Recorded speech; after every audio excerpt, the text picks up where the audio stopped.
Hello and welcome back everyone to the next installment of my little fusion series. This series, of course, going over all of the show accurate fusions from Bakugan Armored Alliance. So today I will be looking at Haos and Aurelus. That, of course, means Goreene and Pegatrix. So starting off, I do have Goreene Ultra, which oddly enough does share pretty much the same mold design as Pandox, a Battle Planet Bakugan which I have looked at on the channel before. So I'll just do a quick little spin roll out, and there we go. And here is Goreene opened up. So probably the most mechanical looking out of all of the Aurelus Bakugan, in my opinion. Goreene is very cool. I do like all of the detail. Again, Battle Planet Bakugan just had a ton of it. Honestly, really cool design. Anyway, just like Pandox, the backpack is a little wonky, but just the amount of detail you get out of using half of the entire sphere in design is really nice. And also, if I can get a little better lighting from the camera here, the head is like a lighter gold than all of the like the rest of the Bakugan, and that's just kind of funny looking. It just kind of pops out a little more. But yeah, really cool. A shame Goreene never got a core. That is one thing about some of the Aurelus Bakugan. They never really got a core design. They were only released in Ultra. Now then, the Haos half of this video is Pegatrix.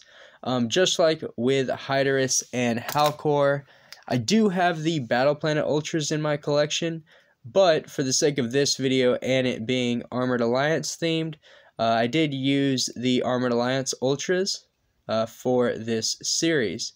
So this version of Pegatrix does have quite of manual pieces, very nostalgic, and it makes it a lot like the old Legacy Bakugan.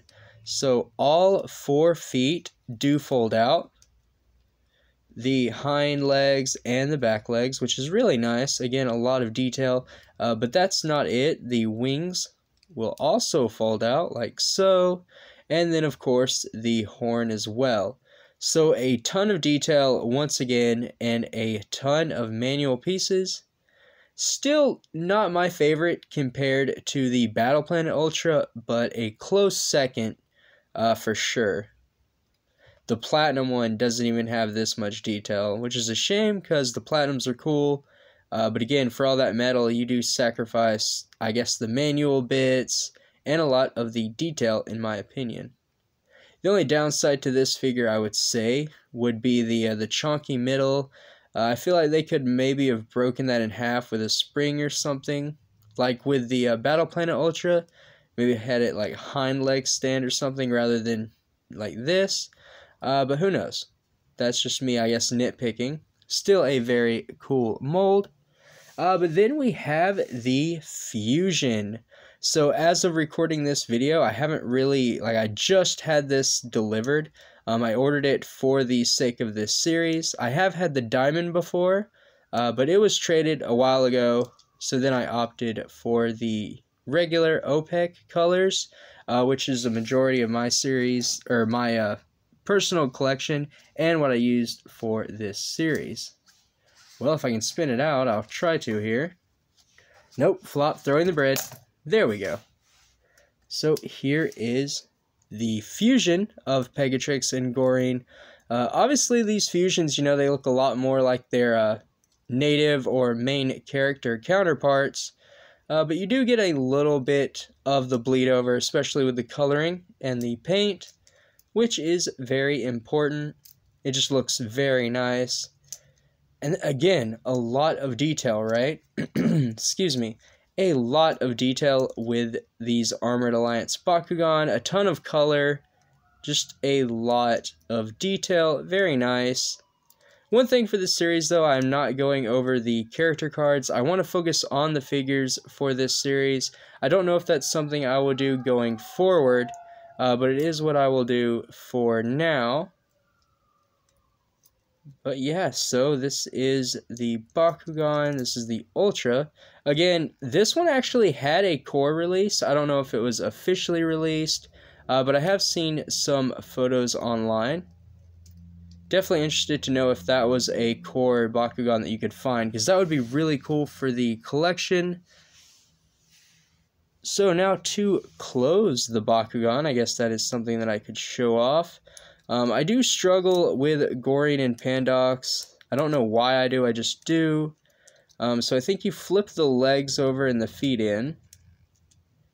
And then the hands go down or something. Yep, see, no. Alright, head in.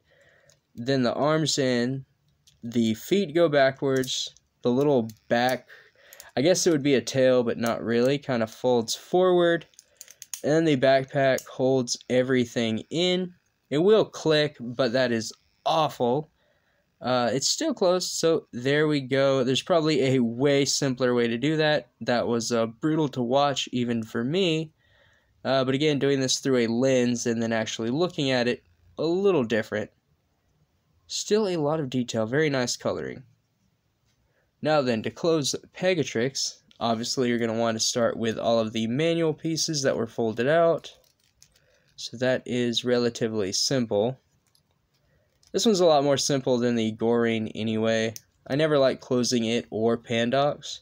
It's just one of those molds that is harder for me. Another one being the Hydronoid Ultra. I really don't like messing with that thing because I always feel like I'm going to break something. But to close this one, again, really simple. You're going to want to put the legs in after you close the manual pieces, and then the wings, the head, and then the tail wraps right around. There we go. So Pegatrix Ultra, very easy to close, not hard at all. And the sphere form, really nice. Obviously some Alto Bronte's disease there.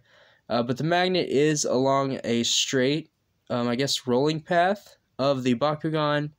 Obviously, the second generation kind of focused on that with the rolling arrows and what have you. So that's nice to see. Goreene, though, overall pretty round, so very nice. Obviously good on the spin shots because of the flat surface. A lot like Gortheon. Very nice. Now the Ultra. Again, I haven't messed with this Bakugan a lot. Even when I had the diamond, I didn't really use it or open it that much. So this might be very painful to watch, but I'm going to try. So I'm going to assume the legs first. Well, if they'll hold in, but they're not. Oh, that just sounds awful. So legs first. Yep, okay. Progress. Wings, head, and then maybe the tail. No, maybe. Yes, okay. And then the little backpack.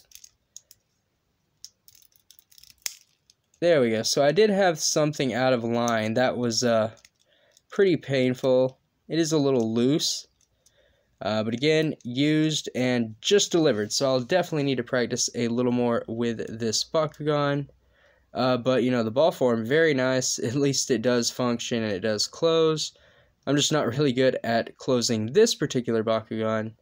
But yeah, very nice. And a nice little fusion set.